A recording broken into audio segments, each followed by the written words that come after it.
Assalamualaikum warahmatullahi wabarakatuh. Perkenalkan nama saya Mirza Amanda Azhara dengan NRP akhir 125. Di sini saya akan menjelaskan mengenai tugas metode inversi yang membahas mengenai model simulated annealing dan genetic algorithm. Nah, di sini saya akan menjelaskan ada 4 member, yaitu yang pertama jel- jelaskan keuntungan dan kelebihan dari optimisasi global, simulated annealing, dan genetik algoritma.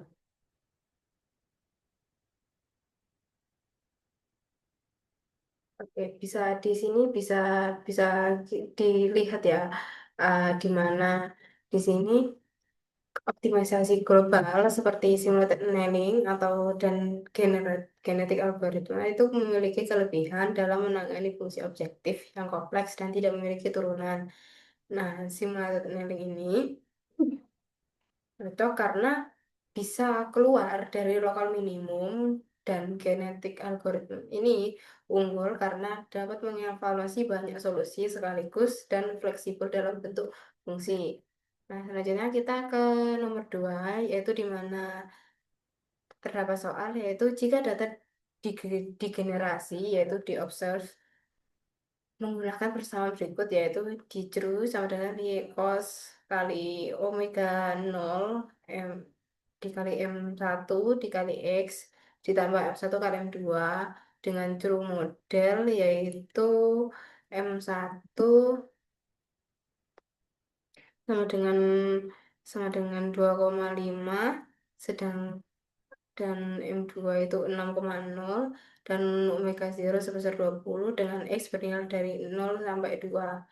Nah, tentukan inverted model dari M1 dan M2 dengan simulated annealing dan genetic algorithm.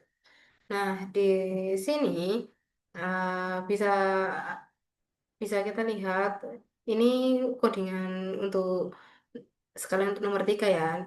Jadi nomor 2 dan nomor 3 itu apa bedanya? Jadi nomor 2 sama nomor 3 itu cuma eh, bedanya itu ketika di nomor 2 itu kita tanpa noise, sedangkan nomor 3 itu kita pakai noise dengan random number dari distribusi normal dengan menggunakan mu 0 dan sigma sebesar 0,3.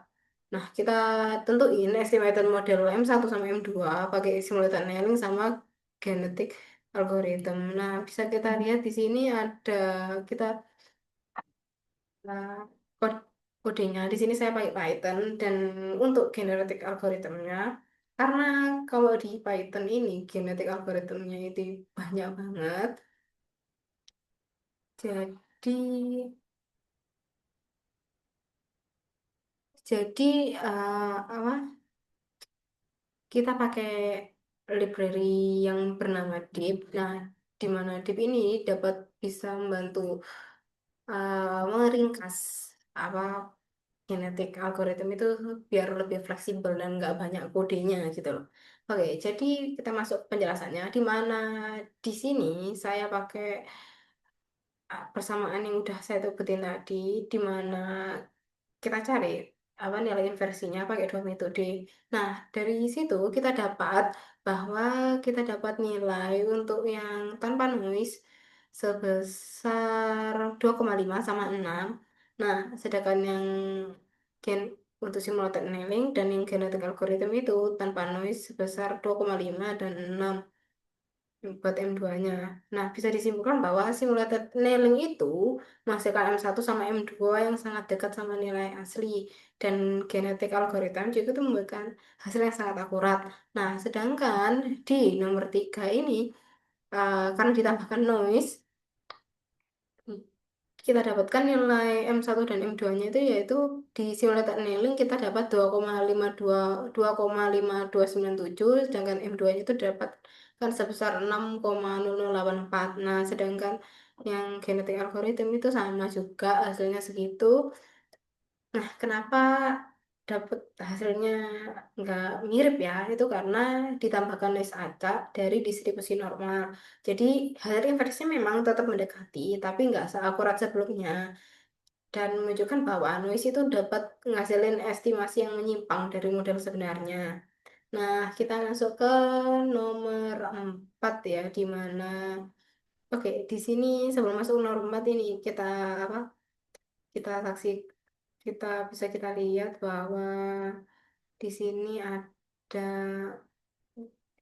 grafik yang terbentuk dari perbandingan hasil inversinya, di mana di sini yang biru ini itu data asli, terus yang titik-titik ini itu data dengan noise, sedangkan yang titik-titik hijau itu sama kelihatan ya, titik hijau, biru, ungu, sama coklatnya itu nggak seberapa kelihatan, tapi bisa kita lihat ini seperti ini.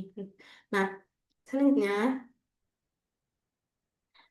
kita masuk ke nomor 4, di mana apa sih pengaruh noise dibandingkan sama noise free yang di nomor 2 terhadap hasil metode inversi, model inversi untuk M1 dan M2. Nah, bisa kita lihat ya, dapat dibandingkan bahwa data tanpa noise dengan data dengan noise itu bikin apa proses inversi itu lebih sulit.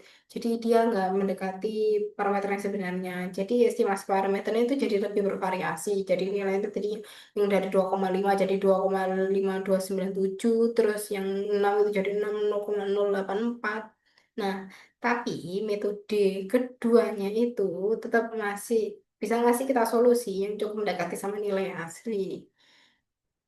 Oke, sekian dari saya. Wassalamualaikum warahmatullahi wabarakatuh.